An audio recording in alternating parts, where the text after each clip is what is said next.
안녕하세요, 듀박스입니다. 오늘은 제가 색감을 공부했던 방법에 대해서 잠시 이야기를 해보고자 합니다.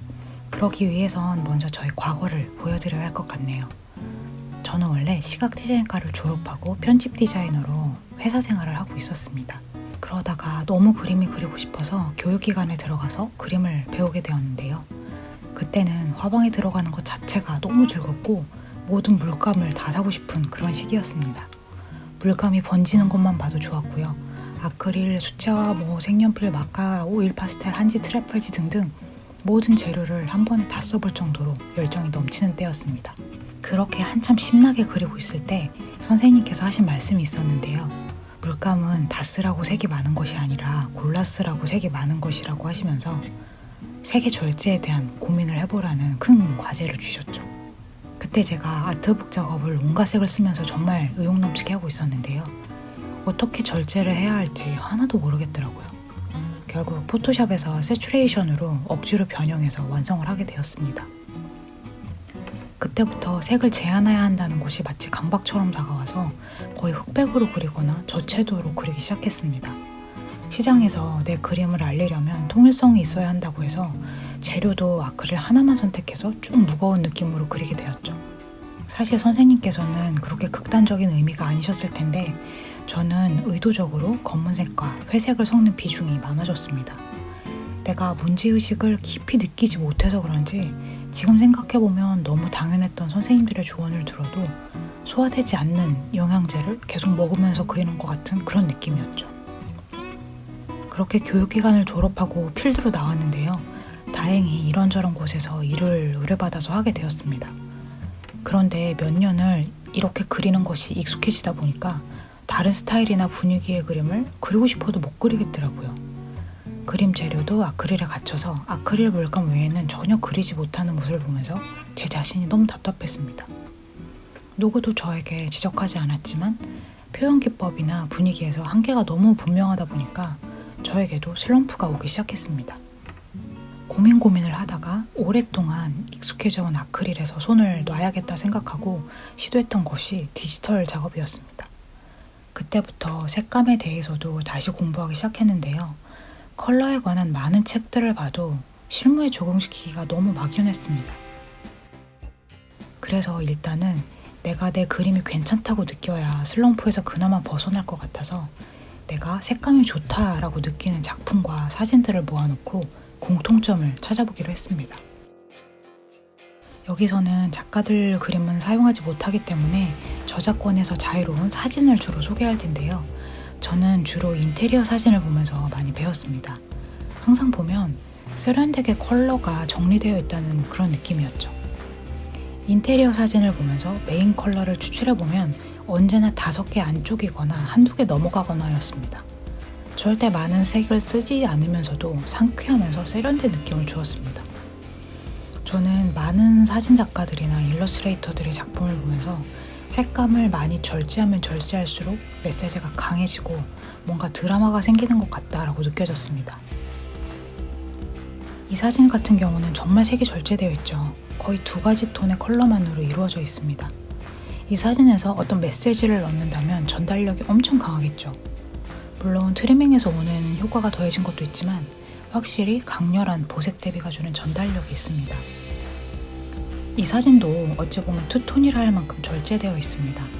시선이 마주치지 않았지만 마치 영화의 오프닝이나 클로징의 스틸컷처럼 스토리가 연상이 됩니다. 이 사진도 마찬가지죠. 레스토랑 안에서 뭔가는 일이 벌어질 것 같은 그런 느낌입니다. 이 사진도 보면 크게 브라운 톤과 그레이 톤으로 묶어볼 수가 있습니다. 색이 많지가 않습니다. 게다가 시선까지 마주치고 있어서 어찌 보면 주목성이 큽니다. 하지만 앞의 사진들과 비교해봤을 때 임팩트는 덜하죠. 물론 공간 트리밍, 즉 레이아웃도 하나의 드라마를 만드는 중요한 역할을 합니다. 하지만 그보다 더 직관적으로 감각을 컨트롤하는 것은 역시 컬러입니다. 저는 단순히 취미로 그리는 것이 아니고 어떤 목적을 그림 안에서 실현해야 하는 일러스트레이터이기 때문에 컬러의 효과적인 절제에 대해서 더욱 관심을 가지게 되었습니다. 그래서 저는 이렇게 마음에 드는 사진의 메인 컬러를 추출하면서 그 색이 컬러 피커에 어디에 위치하고 있는지 컬러 값은 어떻게 되는지 하나하나 확인하고 외우는 연습을 하게 되었습니다. 그래서 막연한 느낌이 아니라 세련되고 쿨한 컬러 조합은 이렇게 이루어지는구나라는 실제적인 값을 알고 싶었죠.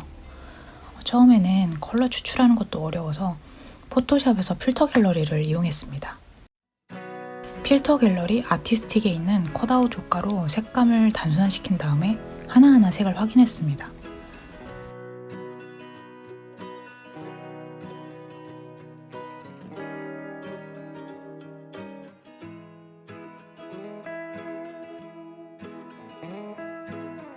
그렇게 확인해 본 다음 투명도를 낮춰서 밑에 깔고 내가 추출한 컬러로 다시 그림을 그려봤습니다. 그런 식으로 내가 습관적으로 쓰던 컬러링의 방식을 바꾸기 시작했습니다. 이렇게 컬러의 감각을 익힐 때는 형태나 질감 하나도 신경 쓰지 않고 오로지 컬러에 집중했습니다. 저도 뭔가 힐링하듯이 그리고 싶었지만 직업의 문제이다 보니까 입시할 때 영어 단어 외우듯이 꾸역꾸역 입력시켰던 것 같아요.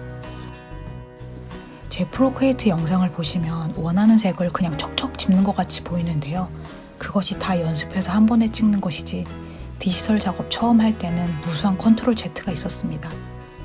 사실 주변에서 그런 이야기도 있었습니다.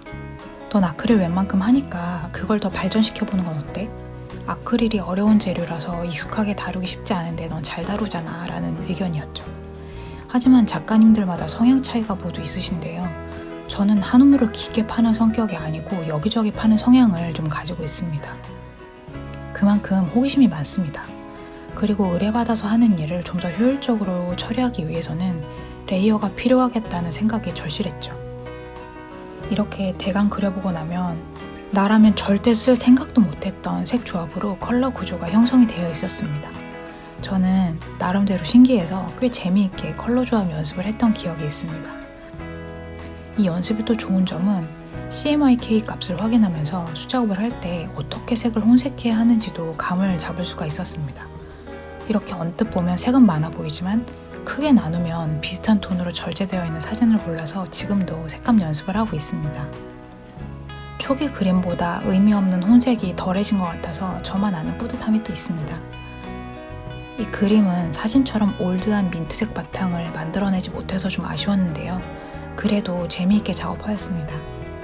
모두들 아이패드는 없어도 포토샵은 한 번씩 사용해보신 경험이 있으실 텐데요. 포토샵을 이용하면 꽤나 효과적으로 컬러 감각을 익힐 수 있으니까 적극 이용해보셨으면 좋겠습니다. 연습을 쭉 해보고 나서 느낀 점은 좋은 그림은 저채도와 고채도, 쿨톤과 웜톤이 적절히 배치되어 있다는 것인데요. 그리는 사람의 의도에 따라서 쿨톤이 주를 이루고 웜톤이 포인트가 되거나 사실 이 사진도 그런 쪽이겠죠. 웜톤이 주를 이루고 있고 쿨톤이 포인트가 되는 경우가 꽤 많이 있었습니다. 지금부터는 이런 개념을 저의 개인 작업에 적용시킨 예를 보여드리고 싶은데요. 먼저 디지털 작업입니다. 이 토끼 같은 경우는 채도가 높고 웜톤이 주를 이루고 있습니다. 핑크, 옐로우, 레드가 메인 컬러이죠. 그래서 포인트 컬러를 사이언과 코발트 블루로 잡았습니다. 머플러, 소매 끝단, 가왕 스트랩의 장식, 치마 이렇게 골고루 배치시켜서 균형을 맞춰주었습니다.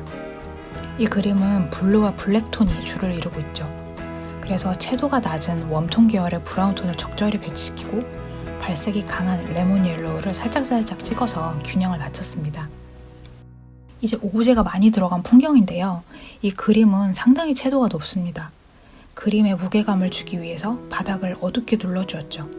그리고 의도적으로 주인공들의 의상에 쿨톤이 들어가면서 굳이 시원한 바다 배경이 또 뒤에 보입니다. 초록식물도 마젠타와 옐로우가 많이 들어간 올리브 그린이라면 웜톤이 되지만 마젠타와 옐로우가 적게 들어간 그린이면 쿨톤이 됩니다. 배경이 옐로우 톤으로 강하게 들어가기 때문에 자칫 들뜬 그림이 되지 않도록 장치를 나름 여러 개 설치했습니다. 아메리카노와 맥북, 웰시코기라는 아주 아찔한 조합의 그림인데요. 이 그림은 딱 보기에도 분리가 되어 보이죠? 벽과 책꽂이는 쿨톤, 웰시코기와 책상은 웜톤입니다. 너무 딱 분할되어 있으면 촌스러울 수 있으니까 머그컵과 책꽂이 위의 장식품을 배경과 다른 톤으로 해서 색감을 풍성한 것처럼 보이게 만들어 주었습니다. 이 그림은 채도가 좀 낮은 편인데요. 그레이 톤이 주된 배경을 이루고 있고 오렌지와 브라운, 블루로 메인 컬러를 잡았습니다. 패턴 작업을 할 때도 마찬가지로 코랄 핑크, 민트, 셉그린, 옐로우 이 4가지를 메인 컬러로 잡고 딱 그 색만 썼습니다. 드로잉은 상당히 복잡해 보여도 색을 절제해서 쓰니까 물건을 만들었을 때 뭔가 새롭다고 꽤 반응이 좋았습니다. 비슷하지만 라인 작업이 아닌 면 작업 위주의 패턴인데요. 쿨톤의 민트색이 주된 배경색이기 때문에 웜톤인 코랄 핑크와 옐로우로 데코레이션 컬러를 잡았습니다. 그 다음 수채화입니다. 하늘과 푸르른 바다, 초록 화초들이 싱그러운 그런 그림인데요. 제가 찍은 사진을 보면서 그린 그림입니다. 저 중간에 핑크색 화초는 원래 없었는데 제가 색을 바꿨습니다. 블루톤이 계속 이어지면 왠지 지루해질 것 같아서였죠. 컬러에 대한 나만의 개념이 잡혀 있으면 자료에 휘둘리지 않고 주체적으로 그릴 수 있다는 점이 참 자유로웠습니다. 이 그림은 초록이 가득한 그림이죠. 배경에 나뭇가지가 많이 표현되어 있지 않았기 때문에 중심에 웜톤인 나무 피아노를 배치했습니다. 어찌 보면 자연의 컬러를 그대로 따다 썼다고 볼 수 있죠. 마지막으로 자연이 자체적으로 컬러를 제안해주는 경우가 있는데요. 야경과 설경입니다. 야경은 온 세상이 어두워져서 조그만 빛이 있어도 포인트 컬러가 되기 때문에 참 특별한 풍경이 됩니다. 그래서 밤을 배경으로 한 작품이 참 많이 있는 것 같습니다. 거진 모든 풍경을 작품으로 만드는 것이 눈이죠. 하얀 눈이 모든 것을 덮어주면 볼품없고 질서 없어 보이던 풍경이 갑자기 명품이 된 것 같습니다. 색을 공부하면서 어찌 보면 이미 아름답게 창조된 자연의 법칙을 조금씩 발견해 나가는 것이 아닌가 하는 생각이 들었습니다. 오늘 영상도 도움이 되셨으면 좋겠네요. 사실 저희 유튜브는 제가 굳이 뭘 가르쳐 드린다기보다 제가 공부했던 기록과 공부하고 있는 과정의 나눔입니다. 굳이 이렇게 영상을 올리는 이유는 저에게도 많은 도움이 되기 때문이에요. 함께 나누면서 성장해가고픈 분들은 구독해주시면 감사하겠습니다. 그럼 다음 영상에서 또 봬요. 안녕!